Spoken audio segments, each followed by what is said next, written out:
Ayun, mga kababayan Luzon, Visayas at Mindanao, no? Or Luzon, Visayas and Republic of Mindanao ni Digong. Ayun, mga kababayan, meron akong i-share sa inyo o meron akong iparating sa inyo na isang balita na kung saan kahit sino po makakapagtanong at magtataka. Ito po, speaking of magtatanong and magtataka. Bakit nga ba naka-lockdown sa Krami? Bakit nga ba? Magpupulong lang naman sana si President Marcos, General ng Pulis na si General Marbil at iba pang mga general, no? Na magpupulong lang naman sana sa Krami. Bakit nga ba kailangan pang i-lockdown? Hindi ba kaya nandyan na ang Interpol? Hindi ba kaya nandyan na ang ICC? Hindi ko alam. Baka bukas dadamputin na si Digong at si Sara. So ito po, no, mga kababayan, hindi po tayo gumawa ng kwento, hindi tayo gumawa ng fake news, hindi po tayo nag-iimbento ng kwento dito. Lahat po ng sasabihin natin ay may katotohanan, may ebidensya at may pruweba na nag-lockdown nga sa Krami. At bakit nga ba nag-lockdown? Pakinggan niyo po. Patupad nga ng lockdown dito sa Campo Crame bilang bahagi ng security protocol na ipinatupad sa pagdating ni Pangulong Ferdinand Marcos Jr. Nagumpisa ang lockdown kaninang alas 10 ng umaga pero alas 6 pa lamang ay mahigpit na ang ipinatutupad na seguridad lalo na sa mga gate dito sa Campo Crame. Bawal na din ang pakalat-kalat sa mga empleyado sa loob ng kampo hanggat nandito ang Pangulo. Sa katunayan, mayroong mga lugar na no entry at tanging ang mga dadalo lamang ng command conference ang maaaring dumaan. Ang mga serbisyo sa mga sibilyan na pansamantalang nahinto ay ang mga frontline services gaya ng pagkuha ng license to own and possess firearms o yung tinatawag na LTAP, firearms registration, police clearance dyan sa one-stop shop sa loob ng kampo, pagkuha ng lisensya ng mga security agency at ng mga security guard sa SOSYA, neuro exam at drug testing naman sa forensic group at pagkuha ng clearance ng mga sasakyan sa Highway Patrol Group. Ayon kay PNP Chief Police General Benjamin Ocorda Jr., regular naman ang pagsasagawa ng command conference pero ito ang kauna-unahan ngayong taon kung saan ang Pangulo pa mismo ang nagtungo dito sa Campo Crame. So, ayun.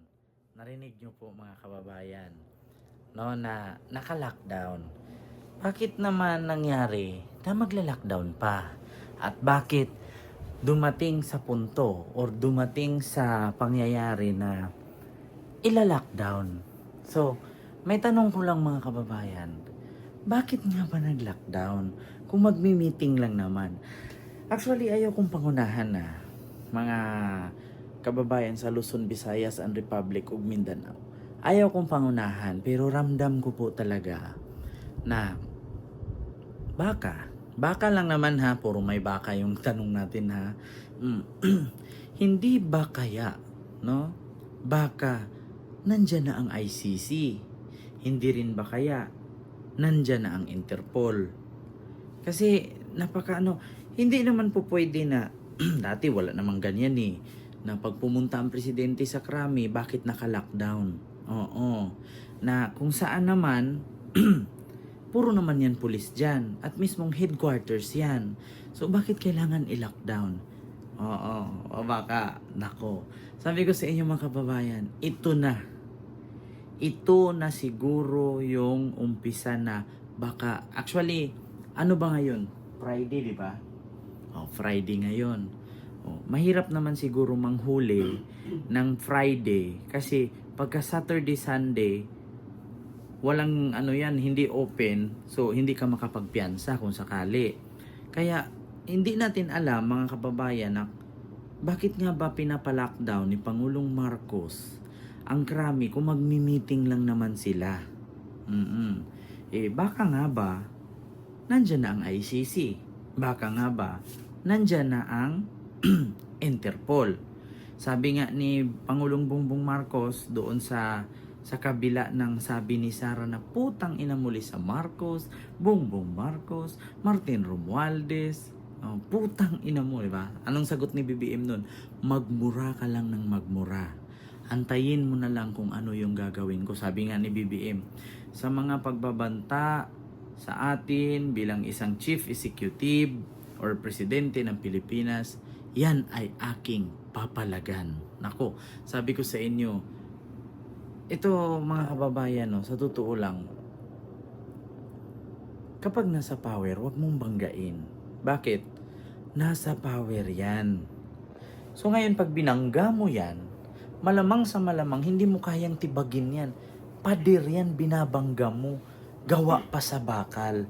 Maliban na lang yung kung pader na yan ay gawa sa simento na kulang naman sa masa, kahit sipain mo, matutumba, mabubutas. Iyan pader. Oh, bukod sa pader, gawa pa sa bakal. Kahit anong sipa mo dyan, kung naka-welding yan at bakal yan, hindi mo talaga kayang tanggalin yan. Diba? Kaya bakit lockdown sa Krami? So, pumasok na ba talaga ang ICC? Nandyan na ba talaga ang Interpol?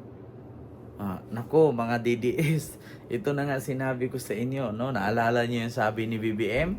Wait lang. So, yun nga ang sabi ko sa inyo, mga kababayan, na sa kabila ng pambabatikos ng mga DDS, ng mga Duterte kay Pangulong Marcos, sabi nga ni BBM, kung ang presidente ng Pilipinas ay basta-basta na lang bantaan or ipapatay, paano pa ang ordinaryong tao lamang? So sa mga ganyang pangyayari, hindi ko po yan palalagpasin at yan ay aking papalagan. So ito na ba siguro ang sinabi ni Pangulong Bongbong Marcos na yan ay aking papalagan? Sabi ko nga sa inyo, napakabait po ni Marcos. Wala kayong marinig dyan, wala kayong masabi dyan. Pero hindi po sa haba or sa lahat ng panahon na ang tao ay mahaba ang pasensya. Meron nga tayong kasabihan, kapag napuno na ang salop, tatapyasan. So bakit nga ba nag-lockdown sa Krami? Kahapon. So ngayon yung ating vlog na to. Hindi ko rin alam kung bakit. Pero para sa akin, bilang Marites, baka nandyan na yung ICC. Baka nandyan na yung Interpol. Ngayon sa mga nagtanong, Ken, ano bang gagawin ng ICC? Ano bang gagawin ng Interpol? Simple lang naman uhulihin si Duterte. Diba? Dahil sa extrajudicial killings.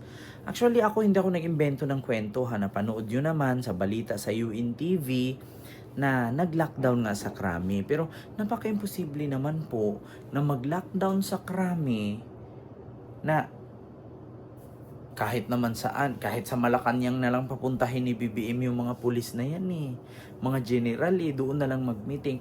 Pero bakit si BBM kailangan pang pumunta sa Krami?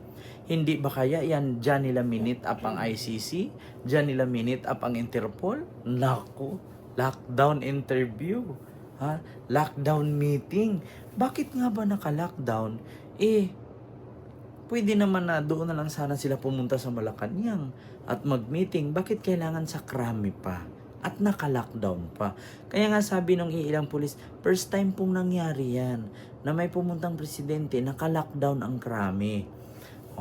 So hindi ba kaya naka-lockdown kasi nandyan na ang ICC? Nako, sabi ko sa inyo mga kababayan, lalong-lalo na sa mga supporters ni Digong ng mga didiles.